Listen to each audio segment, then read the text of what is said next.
Pour installer le Cplex, juste il faut exécuter ce fichier.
Je vais mettre le répertoire par défaut pour mettre le crack sous ilog. Donc si vous modifiez le patch d'installation, vous devez mettre le crack ILM sous ilog.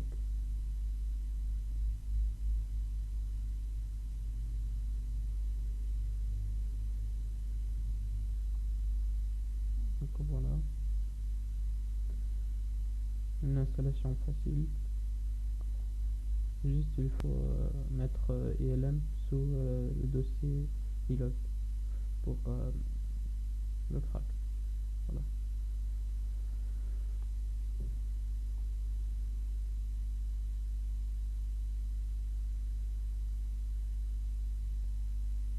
Donc mon installation est finie.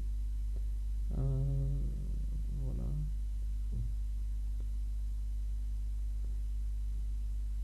Je vais lancer le Cplex.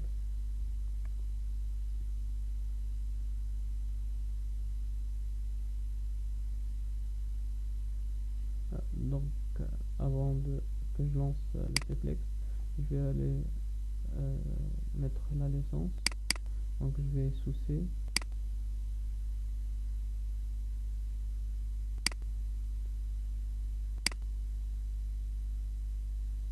Après ilog. Je vais mettre le dossier ILM ici. Donc voilà.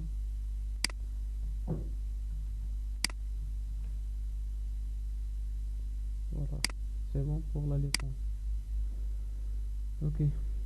Voilà l'interface de Cplex. Donc pour faire pour vous montrer comment ça marche, je vais importer un petit exemple.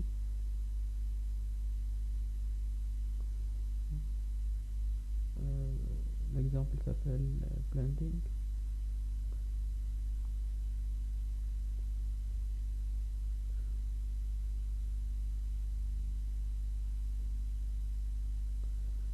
Donc une fois qu'on a importé le projet,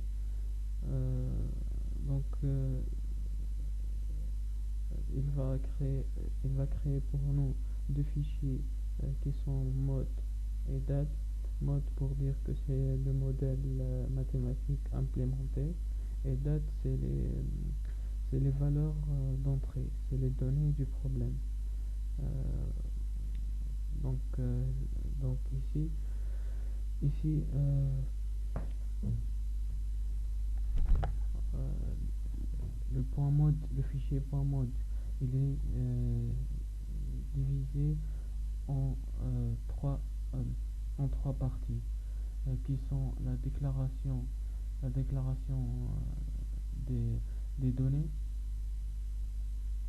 la déclaration des données, euh, la déclaration de la fonction mathématique,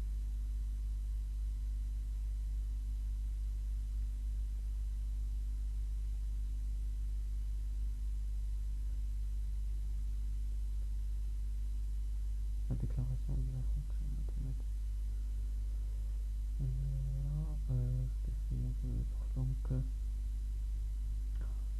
pour,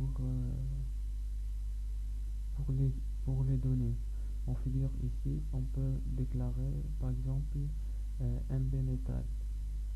MB metal, il doit être euh, donc ici on voit que, que le point mode il va accéder au blending.date il va prendre la valeur 3. Donc c'est de la même c'est de la même manière pour toutes ces données. On figure que ici on a une variable range qui est entre 1 cette, cette écriture ça veut dire entre 1 et nombre métal qui est 3. Donc métal ici elle peut être 1, 2, 3. Euh, Ça c'est une notation. Ok.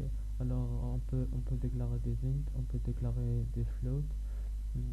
Ici on va déclarer un tableau de float de dimension métal.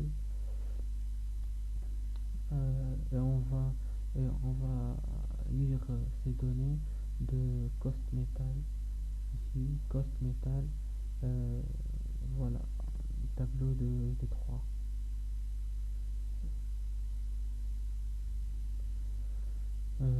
De même pour les tableaux, il y a les matrices. On peut les matrices. Alors comment ça s'est écrit? Per, per row.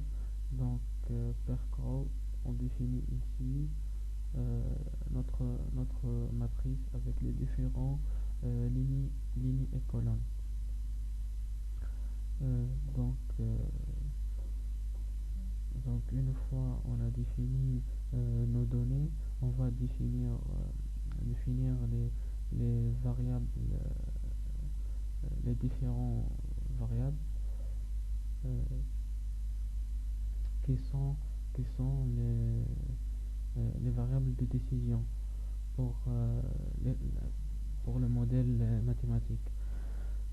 Ici, c'est la fonction minimize, euh, c'est-à-dire que qu'on doit minimiser la fonction objectif pour trouver la valeur optimale. Ici, c'est l'implémentation du modèle mathématique. Alors, pour faire exécuter le projet, il suffit juste d'aller sur configuration et clic droit et voilà, exécuter. On doit permettre, voilà. Euh, alors, le résultat de l'exécution se trouve dans solution. Et là, ma solution objectif est de 6.53, voilà, exposant 2, 10 exposant 2. Euh, donc, euh, ça c'est la fonction objectif, c'est l'évaluation de la fonction objectif. Et pour voir le temps d'exécution, il, il suffit d'aller dans le journal du moteur et c'est ça total. Donc le logiciel a pris 0.05 secondes pour trouver la solution optimale. Voilà.